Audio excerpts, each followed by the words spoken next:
De la lecture de presse pour ce vendredi 26 avril, la Laura Wallmann, je suis prête. C'est le grand titre ici. Mise à la une par Midi Madagascar, mais de sa colonne Vision. Et puis voilà, ils sont 19 titres ici de Vision de Midi Madagascar et ils sont maintenant, comme nous le réitérons encore pour ce jour, 19 à déposer, plus exactement, officiellement leur candidature à l'élection présidentielle. 16 hommes et 3 femmes.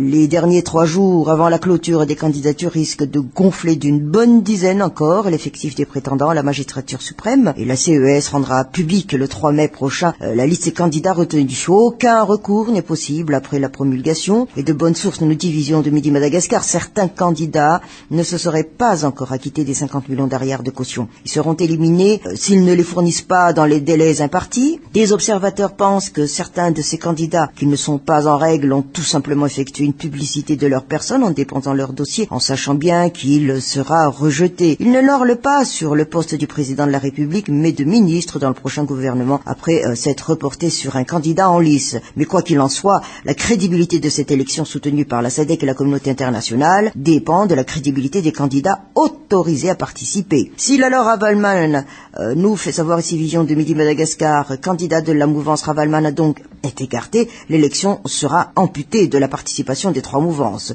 Elle ne reflètera pas la démocratie laquelle le public aspire. Et si l'un des principaux protagonistes de la crise de 2009 est écarté, l'élection n'aura pas atteint son objectif de sortir le pays de la crise, nous conclut ici Vision de Midi Madagascar. Le journal La Vérité, Camille Vital, la machine électorale en place, blanchiment d'argent, un résident de la Grande Île, pointé du doigt. Ce sont ici les grands titres mis à la une, mais puisqu'on a parlé des 19 participants, voyons aussi les critères d'éligibilité. Le dernier mot à la CES, comme nous le confirme encore une fois ici le journal La Vérité, car depuis que l'exilé d'Afrique du Sud a annoncé son intention de proposer son épouse comme candidat à l'élection présidentielle, la première réaction des observateurs de la vie politique a été de relever qu'elle ne remplit pas une condition essentielle pour ce faire. Il s'agit de la résidence depuis au moins 6 mois dans la Grande Île, condition qui s'applique implacablement à tous les candidats au même titre que tous les autres critères d'éligibilité. Sauf que nous signale ici le journal La Vérité, Marc Ravalman ne l'entend visiblement pas de cette oreille. Chantage politique, manœuvre visant à reculer les élections, nul ne peut le dire avec certitude. Le fait est que, malgré les remarques au sujet de cette condition relative à la résidence du candidat, la Laura Wallmann entreprit hier de déposer sa candidature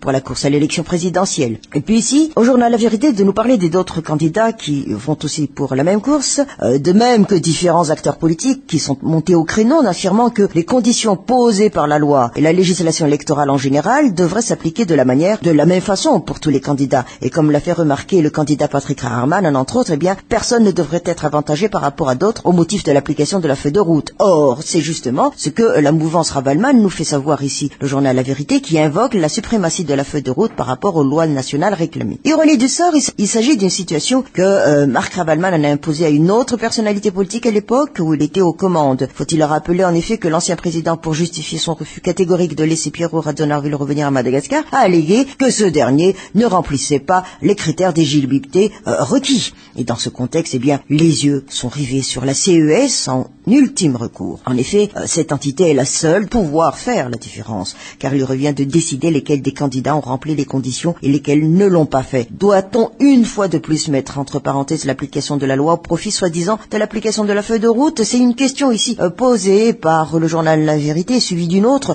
Va-t-on entretenir le ridicule en votant des lois pour mieux les piétiner après? La CES est désormais la seule à avoir le dernier mot à ce sujet, dixit le journal La Vérité.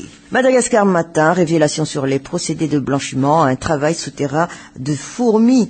Voilà le grand titre ici mis à la une, et on nous dit que les pluies fines continuelles provoquent des inondations, dit-on en malgache. 100 € par 100 € cumulent des sommes qui se chiffrent en millions. Le système semble simple, encore faut-il l'organiser, et ainsi il a dû se créer toute une chaîne avec ses maillons. Il n'est pas exclu qu'il se doit organiser un marché où la monnaie d'achat soit de l'argent pas très net pour une transformation en fraîche nickel à la somme fine de jouer. Voilà à peu près donc sur ce sujet, vous en saurez davantage en lisant le journal. Mais l'éditorial ici de Madagascar Matin nous parle encore une fois ici de la politique. mais à sa manière. Halte. Voilà d'ailleurs le titre donné à cet éditorial. On ne peut pas exiger des politiciens d'arrêter de débiter leur salade. Ils ne font que leur métier de saltimbanque. C'est aussi bête pourtant de rire un tant soit peu de ces gens qui se prennent au sérieux en pensant qu'ils assument ainsi avec sérieux leurs responsabilités. Le désintérêt que manifeste la population à l'endroit des politiciens de la chose publique, puisqu'elle a cessé de croire à un redressement, dans des moments où au contraire la situation exige de plus que jamais un engagement de chaque citoyen à assumer sa part de responsabilité, une des premières étant celle de voter. Moins accorder crédit aux promesses des bateleurs de foire ne signifie pas se priver de prêter écoute à leur discours. Au contraire, nous dit ici l'éditorialiste de Madagascar Matin, on ne peut pas faire un tri que si on a tout le loisir de disséquer leurs propos afin de mieux séparer du bon gré de l'ivraie. La tâche qui attend le président n'est pas celle de tout repos. Si un programme d'action semble indispensable afin d'éclairer les lecteurs sur ce que chaque candidat propose d'entreprendre, de la part des candidats faire montre d'un excès de confiance dans ce qu'ils proposent, prête à suspicion. Sous certains aspects de la fonction du chef d'État, agit un peu comme un cancer. Ça bouffe son bonhomme. Détermination et doute alternent à miner un président conscient de l'importance de ses décisions et de celle de chacune de ses actions. A contrario, toujours dans son analyse donc de Madagascar Matin, surtout que chat échafaudé craint l'eau froide, on devrait manifester une inclination à suspecter le sérieux de ces petits messieurs, 6 sur 2 et des formules toutes faites qu'ils annonnent pensant ainsi habiller des recettes séculées et qu'ils sont les premiers à croire magiques. Le danger, c'est que les moins doués, et il y en a dans le lot, nous affirme ici l'éditorialiste, affirment des bêtises en toute bonne foi. Ils pensent pouvoir réaliser les promesses qu'ils font et attendre les objectifs qu'ils annoncent, non tant parce qu'ils font confiance aux moyens, c'est en eux qu'ils croient individuellement et respectivement. Certains ont une si petite nature, on peut aussi lire cervelle, qu'au départ, s'ils s'y voient déjà, ils attrapent la grosse tête et des chevilles qui enflent, ils sont pleins de certitudes, ont réponse à toutes les questions et solutions à tous les problèmes. Clic, clic, clic, clic, comme on dit, les voyants de la méfiance clignotent. Encore une fois, ces messieurs je sais tout sont peut-être de simples bons à rien. Le bon président, c'est sûrement celui qui ne sait qu'une chose, celle d'avoir la lourde responsabilité de décider. À l'avance, s'il est sûr de vouloir bien faire et au mieux de ses compétences, et c'est pour cela qu'il a osé s'aligner. À tout moment, le doute l'accompagne et lui dicte une attitude d'humilité interne transparente, même chez ceux qui trônent aux places d'honneur. Dixit, l'éditorialiste de Madagascar Matin. Le journal Les Nouvelles, toujours pour cette lecture de presse du vendredi 26 avril, maintien du calendrier électoral, les candidats à l'unisson. C'est le grand titre, ici, mis à la une par le journal Les Nouvelles, chacun pour soi, l'élection pour tous. Le titre ici de l'éditorial du journal Les Nouvelles remettra au calendrier grec l'élection présidentielle prévue se dérouler le 24 juillet, vraiment considérée comme un affront au peuple malgache qui a attendu ce moment depuis 4 bonnes années. Des temps d'éloquence, de paroles en l'air et de démagogie, les politiques, la SADC, l'Union africaine et même le FFKM en ont disposé beaucoup depuis 2009. Et certains veulent encore bouder la scène dans le dessein de jouer un autre acte sans fin. La question n'est plus là ou à celle de poser encore le régime ou de la transition. L'heure est au vote et c'est maintenant au tour des électeurs de prendre la parole. Les candidats qui ont déjà déposé leur dossier auprès de la Cour électorale spéciale sont de cet avis. Il faut en finir avec la transition par la voie des urnes. Et loin de l'insolite ou de l'incroyable, mais vrai, nous dit ici l'éditorialiste du journal Les Nouvelles, c'est une grande première à Madagascar et même dans le monde que les candidats en lice à l'élection présidentielle font bloc au report de ce rendez-vous, point de départ d'une nouvelle ère pour la grande île rongée par la crise interminable. C'est inouï même, car cette déclaration commune signifie en un mot qu'ensemble les candidats partent en campagne pour le maintien de la date du scrutin. C'est du jamais vu.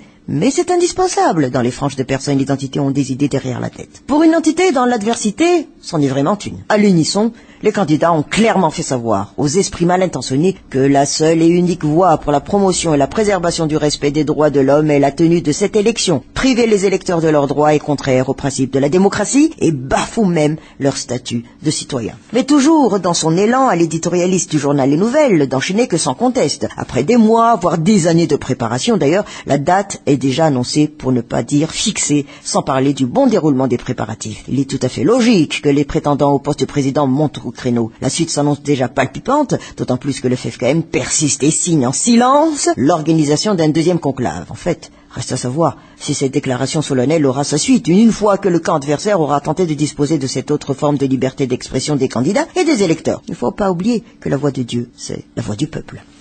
La Gazette de la Grande Île, transition bis, le pape François dans la mêlée, point d'interrogation. C'est ici le grand titre mis à la une par la Gazette de la Grande Île, mais dans sa page 2, un article sur le processus électoral, mais vraiment avec un autre angle, insécurité grandissante à l'approche des élections, c'est le grand titre ici, mis aussi en page 2 de la Gazette de la Grande Île. Quid du financement, du maintien de l'ordre et de la sécurité pendant les élections? La question est plus que jamais d'actualité, nous affirme ici la Gazette de la Grande Île. Étant expérimenté en la matière suivant les innombrables bavures post-électorales sur le continent, le CPS qui avait tenu une réunion lundi dernier à Dar es Salaam a abordé aussi ce sujet sensible. Ainsi, dans son communiqué, le CPS, et je vous le partage, je cite donc, lance un appel à la communauté internationale pour qu'elle augmente son assistance financière en vue de couvrir tous les aspects du processus électoral, y compris le financement requis pour assurer la sécurité lors des élections.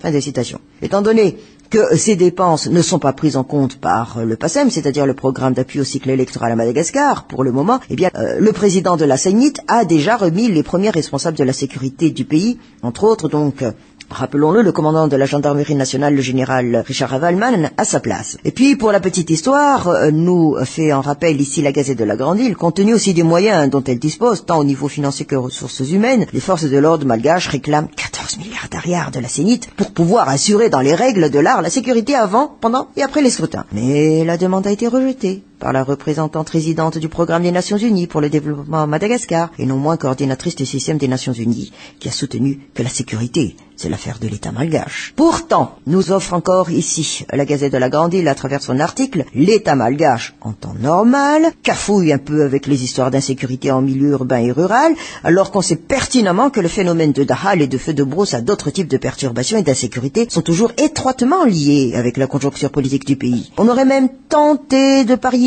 qu'à chaque fois que on organise des élections à Madagascar, les kidnappings et les attaques à main armée reprennent de plus belle pendant les périodes de pré-campagne. Et puis, on parle aussi des chiffres communiqués par les forces de l'ordre lors de leur dernière réunion hebdomadaire sur la sécurité en général à Madagascar, qui parlent d'eux-mêmes d'ailleurs aussi ces chiffres. Les actes de banditisme, les attaques de Dahal ont connu la semaine dernière une légère hausse. Les gangs auraient-ils sans doute déserté la capitale pour terroriser les petites villes en province, car les cas d'attaque à main armée dans les contrées éloignées auraient monté en flèche ces derniers temps. Point d'interrogation ici de la Gazette de la Grande Île. Et sur tout le territoire national, on a enregistré en une semaine 17 actes de banditisme majeur, au cours desquels 3 personnes ont péri. Et ce n'est que la face émergée de l'iceberg, car cela risque fort de dégénérer dans les semaines qui viendront, dans la mesure, nous dit en appui ici la Gazette de la Grande Île, dans la plupart des régions de la Grande Île, l'insécurité prend de l'ampleur à l'approche de la période de la moisson. Et cette fois-ci, cette fameuse période coïncidera avec celle de la propagande électorale. Courrier de Madagascar, 2 titres mis à la une, Fiftiana Natiazu Vainanitetianj, énième attaque contre Mbatvi,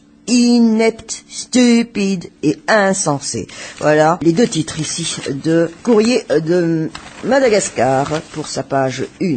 Allons voir de quoi s'agit-il par rapport à cette énième attaque contre Mbatvi. Ici donc, partagé par Courrier de Madagascar, les attaques contre Mbatvi continuent, provenant de tous bords et dont la plupart, sinon toutes, sont infondées. Le pire d'entre elles est sans nul doute celle effectuée vendredi dernier par ces individus qui se disent du groupe 314. En effet, nous relate ici Courrier de Madagascar, ces derniers ont convoqué les notables de Muramang pour présenter leur doléance vis-à-vis de cette entreprise d'exploitation minière avec ses exigences insensées, notamment ses 200 emplois immédiats avec un recrutement exclusivement local ainsi que de 20 contrats de marché immédiats. Pour continuer dans leur ineptie, ils ont ordonné à l'entreprise de travaux publics EGECOM de renvoyer ses employés qui ne viennent pas de Muramang et d'embaucher localement. Ils ont également réclamé l'annulation du contrat Etiti, un sous-traitant d'Mbatvi pour des travaux de défrichage et l'octroi des travaux de décapage aux entreprises locales. Toujours de cet article de Courrier de Madagascar, donc, par rapport à ce sujet, pour justifier de telles stupidités, ce groupe a allégué que ces entreprises prestataires d'Mbatvi, en l'occurrence EGECOM, n'embauchent pas de main-d'œuvre locale. Ce groupe 314 a également argué que les entreprises locales n'obtiennent que très peu de marché d'Mbatvi. Et selon les spécialistes en la matière, leurs exigences ne peuvent être qu'ineptes, stupides et insensées, car ne tenant aucunement compte des règles de bonne gouvernance auxquelles s'en tient toute entreprise digne de ce nom, dont Mbatvi, pour fonctionner de manière transparente et pérenne. Et à ce titre, cette dernière lance toujours des appels d'offres par le choix d'un prestataire ou d'un fournisseur. Et encore une fois, ici Courrier de Madagascar reprend les mots inepte, stupide et insensée également cette demande d'annulation de contrat. En effet, quel motif autre que ceux régionaux, voire ethniques, pourrait-il avancer pour annuler ces contrats? Des motivations d'une autre ère, qui sont préjudiciables, non seulement pour l'avancement des régions, mais par extension, pour le développement du pays. Faut-il le préciser? Dixit, courrier de Madagascar. Express de Madagascar, le présidentiel, le clan Ravalman joue le banco. C'est le grand titre ici, mis à la une, mais voyons plutôt le côté social, la rentrée universitaire, plus exactement, et en titre, l'année universitaire en attente.